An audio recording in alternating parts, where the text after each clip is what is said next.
Recognizes the gentleman from Georgia, Mr. Hice, for 5 minutes. Thank you, Mr. Chairman, and I would like to associate myself with your remarks earlier. I completely agree that President Trump made the right decision in this. The Iran deal was flawed from the start. We needed a better agreement in 2015. We needed a stronger agreement now. We cannot idly sit by while Iran continues to build up its ballistic missiles and all the things that you have mentioned here today. Dr. Rubin, let me start with you with this. What kind of threat does Hezbollah and the Islamic Revolutionary Guard pose to Israel? It poses an overwhelming threat. The Deputy Secretary of Hezbollah has said that he welcomes the opportunity for all the Jews in the world to relocate to Israel because it would save them the trouble of hunting them down and killing them elsewhere. All right, so we have a serious threat. What can the U.S. do to support Israel against this threat? The Iranian strategy, as voiced by the Islamic Revolutionary Guard Corps, tried to overwhelm Israeli missile defenses just by sheer number of missiles which are in Hezbollah or perhaps Hamas hands. The preventive action would be to continue to support the interdiction of any missiles or missile parts. When it came to the aircraft deal, I should note that Iran, if you calculate the number of seats that Iran Air has and you compare it to the Boeing and Airbus deal, Airbus and Boeing were prepared to give Iran more than 3 times the annual capacity of Iranian flights, putting them on scale of Qatar Airlines or Korean Air. So clearly it wasn't in that case about passenger safety, which is why encouraging companies to scale back aid, which could go to the Islamic Revolutionary Guard Corps, is wise if our goal is to constrain the Islamic Revolutionary Guard Corps. All right, and you mentioned the air. What about the naval aggression of Iran? What should be our role there? With regard to the naval aggression, our presence matters. Now, I differentiate between our presence in general and our aircraft carrier presence, but when President Obama, for very good reasons, talked about a pivot to Asia, what many people in the Persian Gulf heard was a pivot away from us, and so psychologically, there's a sense of abandonment among some of our GCC allies.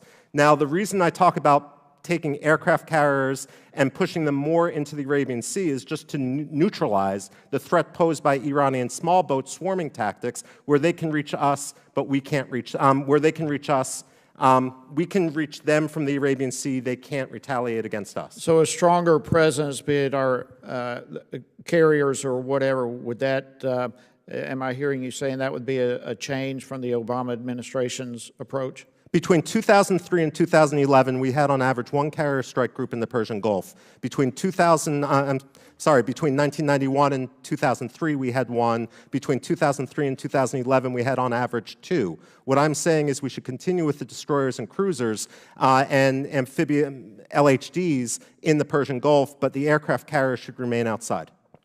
All right, Mr. Goldberg, let me go to you. In your written testimony, you describe a maximum pressure strategy using multiple lines of effort there. What further sanctions do we need, in your opinion, and how do we know that these sanctions, financial sanctions, are working? Well, I appreciate the question, Congressman, and thank you all for your leadership on this in the past. It's going to be very important for this subcommittee and for other members to conduct oversight over our enforcement to make sure that we actually do have a maximum pressure campaign that succeeds. We need to measure this by the liquidity crisis in Iran, the access of the regime to cash, to hard dollars, to hard euros. What we saw in the lead up to the JCPOA, really the lead up to the JPOA, the interim deal, was that under the central bank sanctions, the disconnection of Iranian banks from SWIFT, the sectoral sanctions that Congress enacted, we saw enormous pressure and stress of the regime, a balance of payments crisis emerging and a liquidity crisis. Because the mullahs have so mishandled their economy, even under the sanctions relief provided by the JCPOA, the economy is already in crisis. Really, the timing of the reimposition of sanctions for a maximum pressure campaign couldn't be better. The rial is in free fall in Iran. And so as we cut off banks from doing business with Iranian banks, as we pressure SWIFT to ensure that they disconnect Iranian banks as well. As all the sanctions come back online, it's going to be very important for Congress to conduct oversight over that to make sure they're being enforced properly. So has the withdrawal of this deal had any effect on other European companies doing business with Iran? Absolutely. We've seen pretty much on a daily basis more and more companies, the large ones, getting out.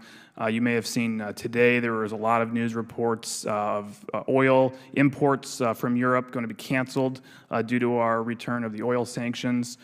We've seen that the European Investment Bank, the Europeans were talking about maybe using the European Investment Bank as a replacement for private institutions to provide financing for those companies that wanted to continue in Iran. Those leaders said, you know what, we don't want any part of that. Iran is too risky, sanctions are too risky, we don't want to touch that. And I would point everyone to yesterday's speech by our Undersecretary for TFI at Treasury. She gave a great speech that really was an indictment of the Iranian regime's financial system, not because of the nuclear deal, but because of the practices, the behavior of this regime. That's why most banks and most companies don't want to do business there anyways. And now with the return of U.S. sanction and our oversight from Congress to make sure that it's properly implemented, the Iranian regime is going to be under enormous stress. Thank you, Mr. Chairman. Thank you to our panelists. Chair now recognizes the gentleman from New York, Mr.